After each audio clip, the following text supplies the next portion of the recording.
back again for another episode in the workshop once more.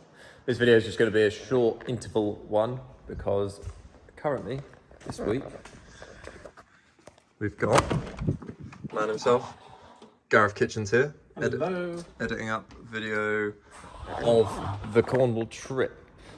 So that ain't going to come out this Sunday, so that'll probably come out next Sunday. So I thought I'd do a little interval one because in the last video, I was obviously doing the tubs and stuff, and then I said, oh, there's loads of stuff left to do. I didn't film any of it. So this video, I'll just quickly run through some of the other stuff that has happened.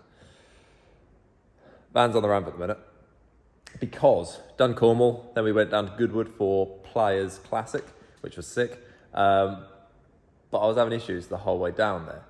So the night before we left, I went over to my dad's because it was Father's Day weekend. So I went over to his, just dropped the present off, and it was struggling with first gear. It just kept like skipping out of it, wouldn't pull away in first. So I was using like second, third, fourth. Once you got up to cruising speed, it was fine, but it was a bit weird through the gears. So for some reason I decided, you know what, the next day I'll drive 300 miles down to Players. Never mind. Got down there. It was all right cruising down on the motorway. Then when we turned off, the last hour is all roundabouts and junctions, and it was a real pain in the ass. But sussed out that it was probably a gearbox mount that was gone. And I was right. So this is what the gearbox mount should look like. This is the front one. And as you can see, it's split into two pieces. So the engine and box are able to just... So yeah, when I was pulling away and it was putting tension on, it was then tipping back and pulling the gear linkage out of first, basically. So it was jumping in and out of first gear. So right now I'm going to swap that gearbox mount over. And then what I'm going to do, I've gone ahead and pulled out these 4 studs out of the gearbox.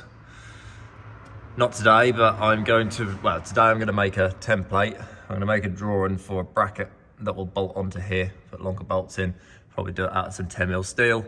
I had a chat with Max from Everesto, sent me some pictures of his one that he's got on his super jazzy Beetle. I'll chuck a video in, or a picture of that in now.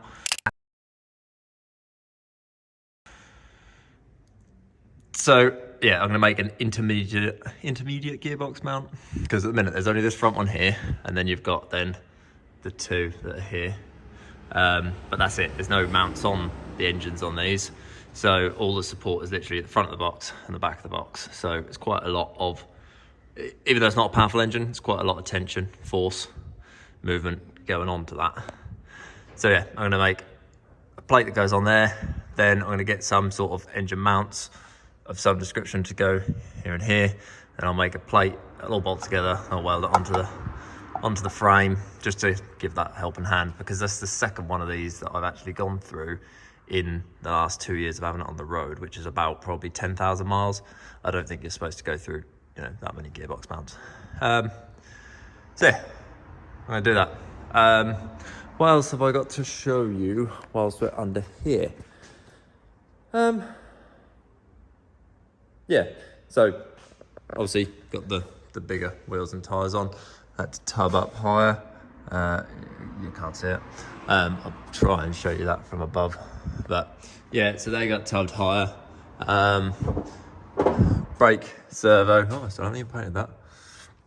So this is that brake servo that I showed you in the last video.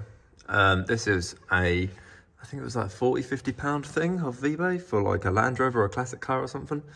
So I've already got a dual circuit master cylinder. So it tapped off the front, and it only put the front brakes on this servo. Because it was kind of like a temporary measure, maybe. I don't know, it works quite well. So yeah, tapped the line off, in, and then line out. Tees off to then the front brake lines. And that works a treat. And that's sort of tucked up in there nicely, doesn't foul on the steering or anything, works quite well. So I needed a vacuum for that, so the vacuum comes off, woo, runs along, and it's a bit high up, but I drilled and tapped into the inlet manifold. Again, don't know how well you can see it, I think it's there. and put a barb fitting into it, and then run the vacuum line off of that intake.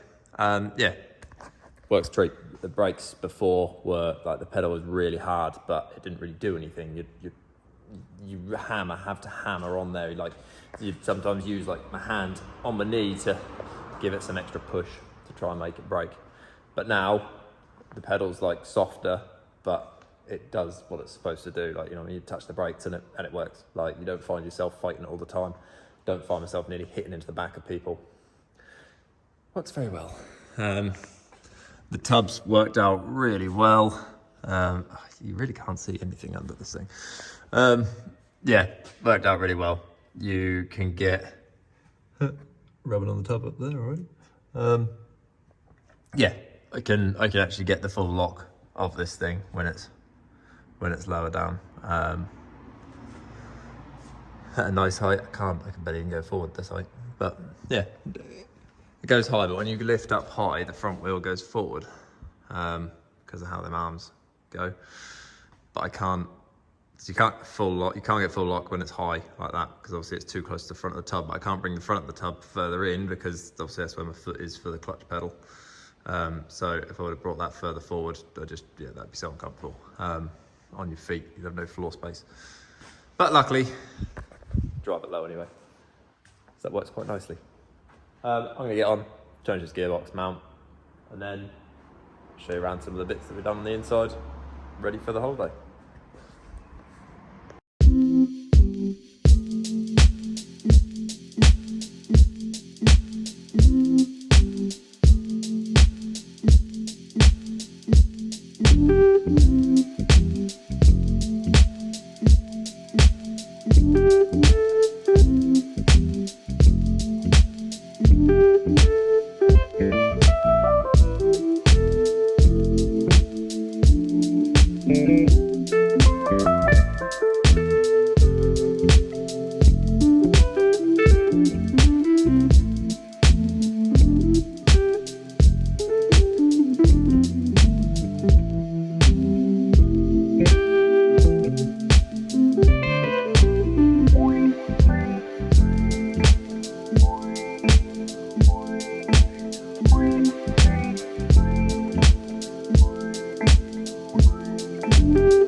So that one was as well as expected. Should probably have to take the engine and the gearbox out to do that, but we manage it with enough levering and hammering and stuff. Got the new one in. Yep, so that's obviously how it should be. That's not how it's supposed to be.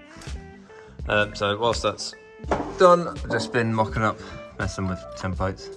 So that'll be basically the bit that bolts to the gearbox for the intermediate mount. Just put some markers on here so I know how big to make the one to be welded onto across here, and then I've just got to find some mounts to then bolt between the two of them, and that should work nicely. Yes, that's what we shall do.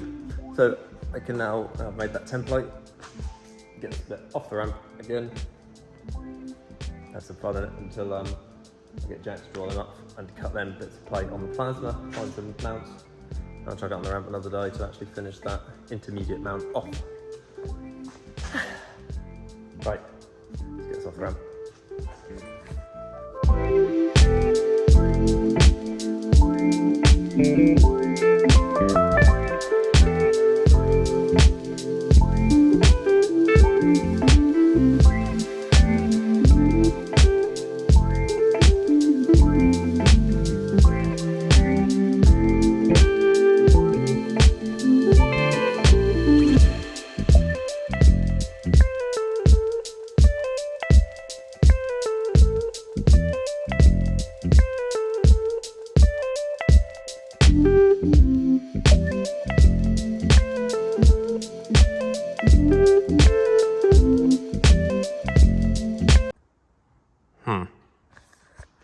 So not quite sure what just happened there. Obviously just pulled it on the ramp for that nice easy fix, and then when I went to take it off the ramp, the front wouldn't go down. The front lift was stuck up. I thought it might have just been wedged on the wheel or something, so I sort of let the air out the bags and lumped it over the ramp. And now, well, if I can put my hand underneath, the front air strut snapped. So that's not good. I guess I better lift it up and see what's happened. I guess I might have overinflated it when I put it on the ramp, and the shock has popped out of the lower body, and so now it's just gone yeet. Either way, that's not ideal. That's not out of action for a while, because the problem is you can't buy replacement struts for these. Well, not the ones that I've got, they're a discontinued airlift strut. So that's not good. I'm going to have to buy some sort of other strut that works in its place. Yeah, that's not what you wanted. I guess I'll show you the rest of what we've done to it very unenthusiastically now. So, other stuff. Got all my door cards done. Painted the tubs. There was nothing else really in the cab. Headline and panels. I think I've done them just as I come back from Cornwall. When we're away from Cornwall, snapped the door handles off, so that was good. In the back, Adam made me a delightful cabinet when we got to Woolacombe. So that hides my fuel tank and stuff, and adds some storage. Chucked my bed and everything back in, just temporarily. I still need to go see Matt Coleman and get it all trimmed. Wall panels, door panels. And rear corners were shit. I got done. Oh, the iPad stand, because Evelyn sits there in her car seat, so we put an iPad stand in there so that she could happily watch her cartoons on the journey to Devon. So she was much delighted about that. In the back here,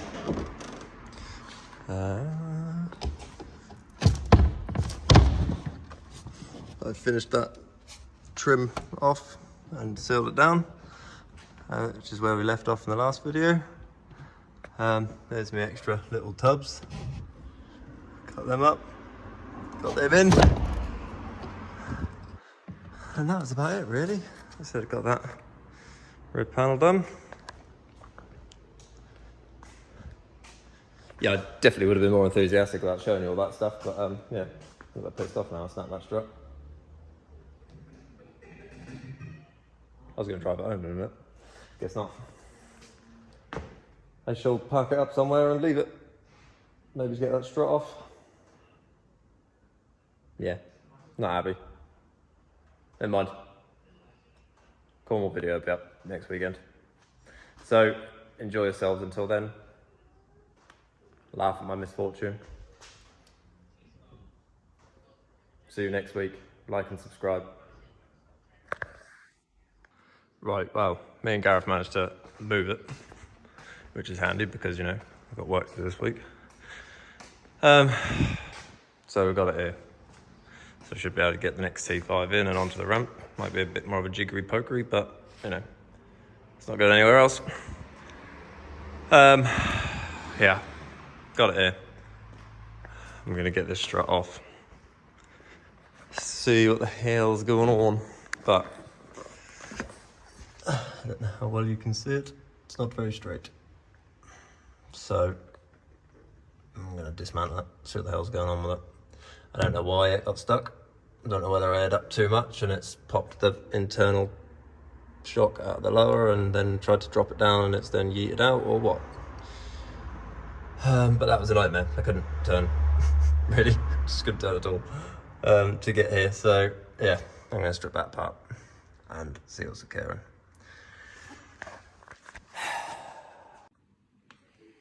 Yes. That's not a deal. I don't know why it happened, but it happened. Overextended, I guess.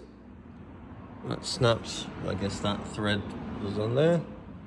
And I guess that was threaded in inside of this somewhere. But it no longer is. Now, yeah, my issue is that's an airlift strut bag that's discontinued. So I've either got to try and repair this or find something else.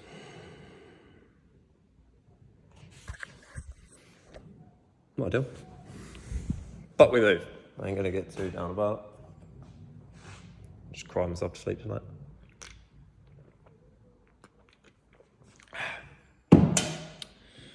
So, I guess that'll be a call to probably Linebug, I'd imagine. See what struts they got. Or I'll ring Airlift and see if they can, see if I've got one on the shelf, see if they can make me one. Who knows? Make some phone calls Monday, see what we can find. See you next time.